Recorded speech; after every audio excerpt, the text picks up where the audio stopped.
Bonjour messieurs, quelques conseils aujourd'hui que je vous propose lors d'une première visite à domicile, donc chez vous, d'une partenaire potentielle. Que ce soit pour une relation éphémère ou une relation durable, il va falloir quand même avoir une base à proposer de votre domicile à madame.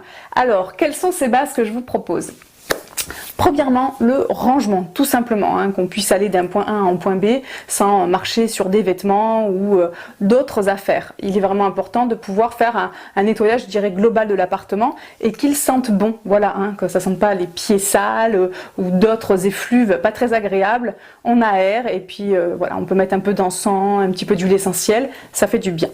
Ensuite, je vais vous dire tout ce qui est linge de maison, torchons, serviettes de bain, draps, voilà, tout ça doit être propre. Voilà, s'essuyer les mains sur un torchon énormément taché, ça donne pas trop envie d'y mettre les mains. Donc il est important de proposer un minimum.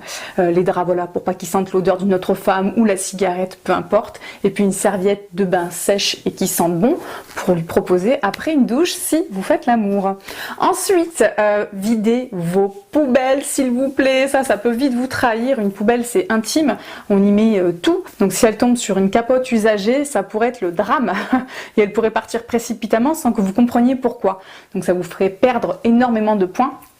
Je pense qu'il est important que chacun est libre de faire ce qu'il veut de son côté, donc évidemment pour madame c'est la même règle, par contre on n'est pas obligé de le voir, tout simplement. Et un autre point sur les poubelles, j'observe que les messieurs qui vivent seuls ont très rarement une poubelle dans leur salle de bain, or les femmes en sont très friandes pour pouvoir mettre les cheveux quand elles se brossent les cheveux, pour pouvoir y mettre leurs serviettes hygiéniques usagées, voilà, plein de petits trucs ou un coton pour se démaquiller si elles restent dormir le soir.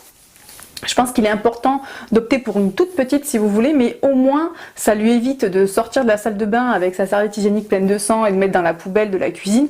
Voilà, je pense que c'est vraiment important. Si vous avez aussi des amies femmes qui viennent, voilà, je pense que c'est une stratégie pertinente à mettre en place au plus vite pour pouvoir fluidifier ça. Et vous mettez un plastique dans la poubelle, comme ça vous ne touchez pas à tout ce qui est intime, féminin, qui ne vous appartient pas. Voilà. Ensuite, on va enlever les photos des ex ou de l'ex que vous avez du mal à oublier. Si elle était oubliée, ça fait longtemps que vous auriez enlevé la photo. Visiblement, il y a des choses qui restent un petit peu plus longuement comme ça. C'est pas grave, chacun son processus de deuil. Cependant, ça risque de faire fuir votre nouvelle partenaire parce que de voir une rivale à la maison, ça donne pas envie. Donc on enlève tout ça, c'est très important. Ensuite, si elle passe la nuit chez vous, messieurs, il va falloir lui proposer de quoi se restaurer au petit matin. Donc si évidemment vous avez pain au chocolat et croissant, c'est magique, mais on n'est pas obligé d'aller jusque-là pour satisfaire les besoins alimentaires d'une personne. Donc d'avoir les bases, jus de fruits, lait ou thé, café, avec un peu de brioche, peu importe, en tout cas, de quoi lui proposer de manger un petit peu. Et dernier point, et pas des moindres, c'est la notion d'hygiène corporelle.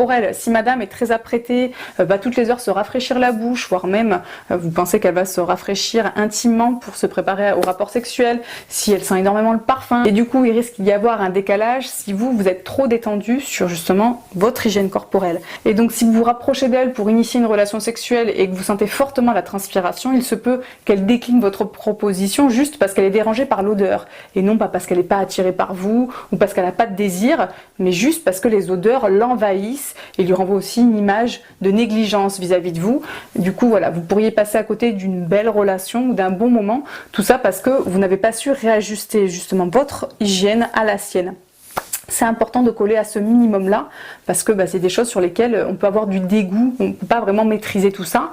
Donc ce sera à vous de réguler, d'être attentif à, justement à votre hygiène, à votre apparence. Je vous remercie infiniment de m'avoir écouté et je vous souhaite un bon premier rendez-vous. À bientôt.